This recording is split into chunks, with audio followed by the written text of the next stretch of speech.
সকাল বন্ধুরা, আজকে রবিবার। আজকে ছেলে বাড়িতে আছে, টিউশনে যায় না, সেই জন্য ওকে একটু পরিষ্কার করে দিচ্ছি স্নান টান করিয়ে। মোটর চালিয়েছিলাম খাবার জল ভরে, আর ওকে একটু গরম জল দিয়ে 9টা বাজে, ঠান্ডা লাগছে তো সেই জন্য ওকে একটু স্নান করিয়ে দিচ্ছি। তো দিয়ে তো তারপর আমরা সব খাচ্ছিলাম, তো খেতে খেতে কথা হচ্ছে যে আজকে তাহলে ওই আমি বাগানে উনান বানিয়ে রেখেছি, ওখানে একটু রান্না বান্না করলে কেমন হয়। তো বলতে বলতে তো আমরাও রান্না বান্না করার জোগাড়যন্ত্র শুরু করে দিয়েছি। আমি খেয়ে সকালে খাবারটা খেয়ে, কালকে পিঠে বানিয়েছিলাম সেটাই ছিল, সেটাই সবাই সকালে খেয়েছি। তারপর আমি এখানে আসলাম, এসে ঝাড়ুটা লাগিয়ে দিচ্ছি, লাগিয়ে একটু নাতা দিয়ে দেবো হালকা করে, বেশি ভিজাবো না, হালকা করে নাতা দিয়ে দিচ্ছি। তো রান্না বান্না হবে বলতে খিচুড়ি হবে, সব সবজি দিয়ে খিচুড়ি হবে। আর সেই জন্য এখানে আমি সব ঠিকঠাক করে রেখে আসলাম, এসে এখানে কেটে নিচ্ছি বেগুন, আলু, আর সবজিগুলো যে দেবো সেগুলো সব কেটে নিচ্ছি। এখানে আমার পিস শাশুড়ি আছে, আমার যা আছে, তো তাদেরকেও বললাম, তারাও সব একসাথে খেয়ে নেবে আর রান্না বান্না করতে হবে না, সেই জন্য আমরা সবাই মিলে একসাথে ওখানেই খাবো। তো আমি সব কেটে নিলাম, আর এখানে আমি সব ধুয়ে নিয়ে একবারে যা যা লাগবে নিয়ে যাবো। প্রথমে জল নিয়ে চলে গিয়েছিলাম, আর ওখানে সব জ্বালানি সব রাখা আছে, আগে থাকতেই রাখা আছে অনেকদিন থেকে। ওখানে আমার শাশুড়ি মা মুড়ি খাচ্ছে, এখানে বাইরে রোদেতে বসে আছে।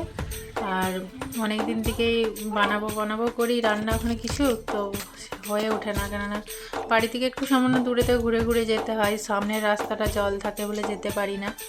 তো সেই জন্য সব আমি নিয়ে চলে আসলাম। নিয়ে আসার পর এখানে উনান ধরে দিয়েছি, যে উনানটা ধরাচ্ছি, তো উনানটা এখানে খুব সুন্দর জ্বলছে আর কোনো অসুবিধা হয় না। এখানে ফাঁকে রান্না করতে কত সুন্দর লাগে। আর আমি প্রথমে আলুটা সেদ্ধ বসিয়ে দিলাম, আলু ভাজাটা সেদ্ধ বসিয়ে নুন হলুদ দিয়ে সেদ্ধ করে নেবো। তারপর আমি বেগুন ভাজা করব। তো একটু হাওয়া দিচ্ছিল বলে চাদরটা ওখানে রাখাই ছিল, আগে একবার রান্না হয়েছিল, তো সেই জন্য চাদরটা ফেরা দিয়ে দিলাম। তো আর হাওয়া দিচ্ছে না, একদম সুন্দর উনানটা জ্বলছে। তো আলু ভাজা আর বেগুন ভাজা আমার হয়ে গেল, তো আমি ঢাকা দিয়ে রেখে দিলাম। আর দিয়ে এখানে যে সয়াবিনটা ভিজিয়ে রেখেছিলাম, তো আলু সয়াবিন একসাথেই ভাজা করে নিচ্ছি। আর তারপর বাকি সবজিগুলোও ভেজে নেব। রোদ এই দিকটায় বসেছিলাম, তো রোদ্দুর লাগছে আমার মাথায়, একটু যদি রোদ্দুর লাগে আমার মাথার যন্ত্রণা শুরু হয়ে যাবে, সেই জন্য আমি আবার ওই দিকে সরে বসলাম। তো ওখানে বসে তারপর রান্না করছি। তবু ওখানে ছাওয়া আছে, অনেকটাই হালকা রোদ লাগছে, তবুও সেটাও আমার ভালো লাগে না। তো আজকে আমি নিরামিষ খিচুড়িই বানাচ্ছি, কেননা মসুর ওই পেঁয়াজ রসুনের খিচুড়ি অতটা ভালো লাগে না, আদা টমেটো সব রকম সবজি দিয়ে যে খিচুড়িটা হয় ওটাই বেশি ভালো লাগে। তো আমি এই যে মুগ ডালটা ভেজে নিয়েছিলাম। বাড়ির পাশে এরকম খোলামেলা জায়গায় কত রান্না করতে কত সুন্দর লাগে, কিন্তু একটু অসুবিধা হয় সব কিছু বয়ে নিয়ে আসতে।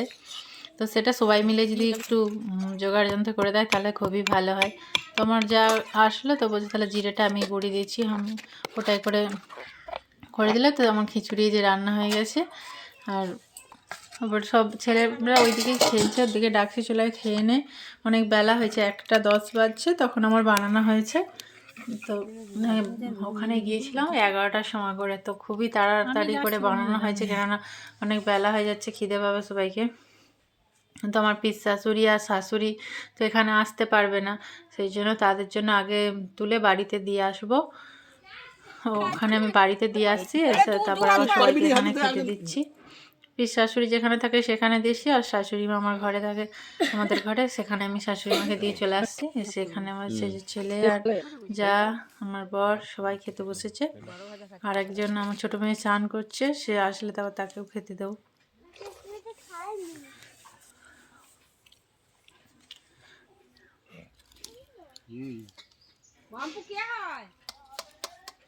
আমি একটু অল্প করে খিচুড়ি নিয়েছি, কিন্তু এত গরম যে খেতেই পাচ্ছি না। তো সব খাওয়া দাওয়া সবার হলো, হয়ে একটু বসে বসে গল্প করছিলাম, করে সব বাসনগুলো সব খাবার দাবার বাসন কুসন এত বাসন জমেছে।